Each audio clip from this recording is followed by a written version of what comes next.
Welcome back to Classic Firearms. This is the Panzer SCAR. Hold up. Oh, You got hi. the wrong gun, bud. Oh, they look so similar. I got them mixed up. Okay, well, This is the SCRXII, sorry. all jokes aside, this is the Panzer SCR2 Pro. It is a look-alike SCAR shotgun in 12 gauge by Panzer. So obviously, as you just saw, it is actually pretty close design-wise to a SCAR. With that being said, let's start up front and kind of talk it through a little bit more. Up front, you have a faux muzzle device. You can see the barrel actually comes out all the way to the end of this muzzle device. I'm not sure how well that'll come through on camera, but it does. It comes all the way out to here, the actual barrel does. That barrel is 18.5 inches, so it is actually a very weighty shotgun as well. So some of that is going to be helping to mitigate that 12 gauge recoil, which will be nice. And then as we fall back a little bit farther, you can see it kind of has a KDG-like style of handguard, which would be on a nicer SCAR, which is always cool to see. Now, this M-lock on here is something I did want to address. There are portions of the M-lock that are really usable, and there are some that are not. For example, these front ones up here, all the way around and on the bottom, you can use those. Those are easy to use. But some of the ones right here, they are actually blocked right in the middle. So these three right here are blocked. The ones directly underneath, it looks like you can use as well. But the ones on the 6 o'clock and the 9 o'clock here don't look like they could actually be used. So they're actually flush up against the top portion or the bottom portion of the rifle.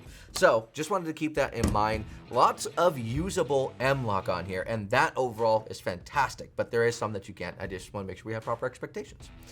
Beyond that, you also get sling points up front, and that is a feature of the SCAR, which is cool they brought that over. This particular shotgun does come with a front and rear sight, so that's not something additional you're gonna have to buy. You can take it out to the range and show it off to your friends. Tell them you have a SCAR, because, I mean, you kind of do. Also a nice feature they added here, the charging handle is ambi, so you can actually just unplug it and plug it into the other side if you're a wrong-handed shooter. That just depends on you and what you have available to you. But I have it on the left side, and it works as expected. I did think after unboxing this that this is actually a smoother action than I expected. Not that I expected anything bad or anything like that, but it was very smooth, like buttery smooth. Very impressed right out of the box. That's not something you get with every shotgun. As you head on back, you do have the little knobs that would, on a SCAR, would actually, so the interchangeable barrel system on the SCAR, you can just kind of take these out and you can interchange your barrel. Those are, the replica pieces are actually here for that as well. And just below those sights that they give you in the box, you do have a full-length Picatinny rail. This Picatinny rail is actually marked, so if you wanted to kind of memorize where you're putting things, you can do that. It's a shotgun, that's up to you. It depends on what you're going to do with the gun overall. The whole upper portion here, this assembly you see, is actually one piece, and it is made out of metal, just like the handguard. So you are getting all metal here. It's just very nice, very well built for the price especially. Down below is where you start to get into that polymer portion of the rifle, where your controls are as well. That mag release is a circular mag release, does have some texturing to it, and it's fairly easy to use.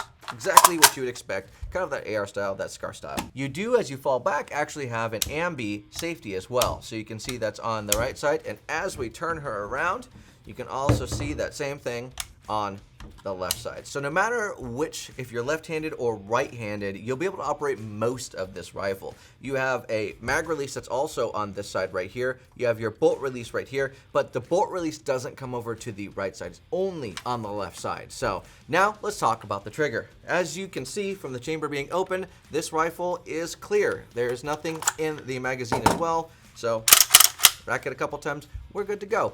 We do actually clear out every rifle, every pistol, everything we put, every gun we bring onto the channel before we even start the video, just in case if you're wondering. So that trigger has very, very little to no actual movement here, and then bang. So there was a little bit of pull through that wall, so you're really on that wall, like a single stage kind of trigger. Let me show you what it actually looks like from this angle.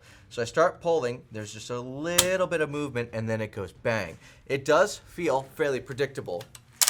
I've done a dozen or so trigger pulls to it, and they all feel very close to the same. When you let the release go, it pulls you right back to that point of beginning where that wall was, and then bang again. So being a 12 gauge shotgun, it's a trigger that is actually very predictable. Heading on down to the grip portion of this 12 gauge. It's a Panzer rubber style grip. Now the rubber is going to be great for getting a good solid purchase on it and it being comfortable overall. As your hands start to sweat, it does have a little bit of texturing here, so if you put a bunch of rounds down range, that's not going to necessarily be an issue with this grip as far as actually holding on to it goes. Above that grip on either side, you do have QD sling mount, which is quite nice. Again, trying to keep in that feeling of the SCAR replica in which it is. Then the only adjustable piece you have on the stock. So it's not adjustable inward, as you might expect, but it is adjustable at the cheek well here. So you can actually get a good, nice, comfortable cheek rest on it, which is a nice feature that they did add in. You have the butt pad. I show you this on purpose. Give me 1 second. Let me grab the other SCAR. I want to show you just how close this portion is to the SCAR. In this regard, they're very, very close. As you can see, side by side, if I didn't tell you which one was which and you could only see the butt pad, it would be very difficult for you to tell me exactly which one was which, unless if you, well, really, really knew your SCAR well. However, moving on. Finally, before we get to the review portion, you do have 2 additional chokes in the box and an additional magazine. So you do get 2 magazines that come with this shotgun as well. So overall, they did think about what you might need, and they included that in the box, which is quite nice. So in review, in total, you have 2 5+1 magazines. The shotgun itself has an 18.5-inch barrel, an M-LOK handguard, Picatinny rail up top that runs the full length of the shotgun. You have ambidextrous controls, or ambi controls for those of you out there. I gotta stop saying ambidextrous, it's ambi, I know better. And a couple of QD sling mounts on the back. Your overall weight unloaded, of course, is 8.8 pounds on the shotgun, with your overall length of the shotgun being 38.5 inches. And of course, it's a 3-inch, 12-gauge shotgun. So in case you were wondering, those are the specs of that. So if you have any experiences with the Panzer SCRXII Pro, specifically this one, please leave a review down below. We would love to see your comments. That is all I have for you today. God bless. Stay safe. It is time to end. Now I want to go shoot this thing.